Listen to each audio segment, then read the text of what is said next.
institutions from classroom learning to global impact. Engineering education aligned with the global goals. அதேபோல தாமிரபரணி ஆற்றிலிருந்து ஆண்டுதோறும் வெள்ளப்பெருக்கு காரணமாக தண்ணீர் போய் கலக்குது, கடல்ல போய் கலக்குது. ஆகவே அந்த திட்டத்தையும் ஆங்காங்கே தடுப்பணை கட்டி தண்ணீரை தேக்கி நிலத்தடி நீரை உயர்வதற்கான நடவடிக்கை எடுக்க வேணும். அதுபோல கடலோர பகுதியெல்லாம் நீங்க பார்த்தீங்கன்னா பேக் வாட்டர் அந்த உப்பு நீர் விவசாயிகளுக்கெல்லாம் பாதிக்கிறது. ரெகுலேட்டர் அமைச்சோம்.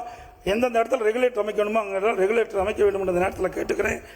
அதோட கோவம் அடையார் மேம்பாடு ஏற்கனவே செயல்பாட்டு இருக்குது. அதுக்கு ஆய்வு பணி மேற்கொள்ள வேண்டிய அவசியம் இல்லை. ஆகவே அதையும் விரைந்து செயல்பட வேண்டும் என்ற நேரத்தில் கேட்டுக்கிறேன். கோதாவரி காவிரி இணைப்பு இதை நீங்களும் அறிவிச்சிருக்கிறீங்க. நம்முடைய மாநிலம் நீர் பற்றாக்குறை மாநிலம். அண்டை மாநிலத்தை நம்பி நீருக்காக அண்டை மாநிலத்தை நம்பித்தான் இருக்கிறோம்.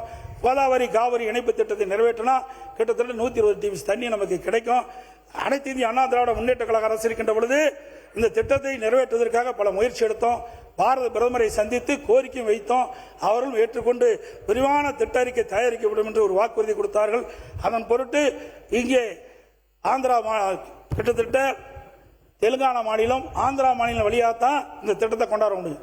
அதனால அங்க இருக்கின்ற தெலுங்கானா மாநிலத்தினுடைய முதலமைச்சரை அப்பொழுது இருந்த எங்களுடைய அமைச்சரை அனுப்பி அவருடைய சம்மதத்தை பெற்றோம்.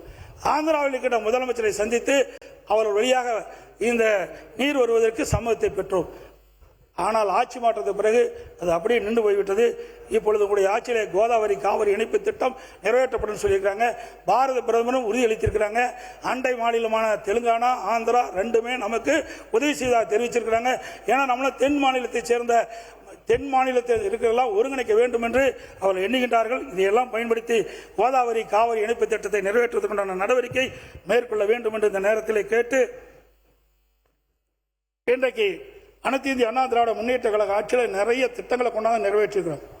இன்றைக்கு 2011 2021 வரை 17 அரசு மருத்துவக் கல்லூரி மருத்துவமனை கொண்டாந்து ஒரே ஆண்டில் 11 அரசு மருத்துவக் மருத்துவமனை கொண்டாந்து சாதனை படைத்திருக்கிறோம். அதே போல 7 சட்டக்கல்லூரியை கொண்டாந்திருக்கிறோம். அந்த 21 பாலிடெக்னிக் கல்லூரி, 4 பொறியியல் கல்லூரி, 6 கால்நடை மருத்துவக் கல்லூரி, 40 கலை மற்றும் அறிவியல் கல்லூரி, இப்படி அதிகமான கல்லூரி திறந்தின் விளைவுதான் இந்தியாவிலேயே உயர்கல்வி படிப்பதிலே முதல் மாநிலம் என்ற பெருமையை அதிமுக ஆட்சியிலே நாங்கள் பெற்றோம். 2000 மத்திய அரசு நிர்ணயிக்கப்பட்டது 2030 உயர்கல்வி படிக்கக்கூடிய அந்த எண்ணிக்கையை 2019-20 இலக்கை அடைந்த அரசு அதிமுக அரசாங்கம். அதே போல மடிக்கணினி 50,32,000 பேருக்கு 52,35,000 பேருக்கு மடிக்கணினி கொடுத்தோம். அதெல்லாம் அறிவுபூர்வமான கல்வி நம்ம மாணவர்களுக்கு கிடைக்க வேண்டும் என்பதற்காக டெல்டா மாவட்டத்தை பாதுகாக்கப்பட்ட வேளாண் கொடுத்தோம். காவிரி நீர் மேலாண்மை வாரியம் மற்றும் முறைப்படுத்தும் குழு 50 ஆண்டு காலமாக நடக்காது இருந்தது. காவிரி நதிநீர் பிரச்சனைக்கு சட்ட போராட்டம் நடத்தி அதுக்கு தீர்வு காணுவதற்கு நடவடிக்கை எடுத்தோம்.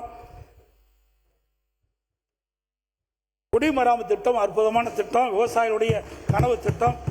கிட்டத்தட்ட பொதுப்பணித்துறையின் கீழே 14,000 ஏரிகள் இருக்குது. ஊராட்சியின் கீழ் 26 ஏரிகள் வருது. அதில் ஊராட்சி ஒன்றியத்தின் சார்பாக இருக்கின்ற ஏரி குளம் குட்டை எல்லாம் தூர்வாரப்பட்டது. விவசாயிகள் அந்த வண்டல் முனை இலவசமாக பயன்படுத்தினார்கள். அதே போல பொதுப்பணித்துறையில் சுமார் 6,000 ஏரிகள் இன்றைக்கு முழுக்க விவசாய பங்களிப்போடு அந்த திட்டத்தை நாங்கள் நடைமுறைப்படுத்தினோம். ஒன்று ஏரி ஆழமாச்சு, இன்னொன்று விவசாயிகள் அந்த வண்டல் மண் அவருடைய நிலத்துக்கு இயற்கை உரமாக பயன்படுத்து. அதனால் நல்ல விளைச்சல் விவசாயிகள் பெற்றார்கள்.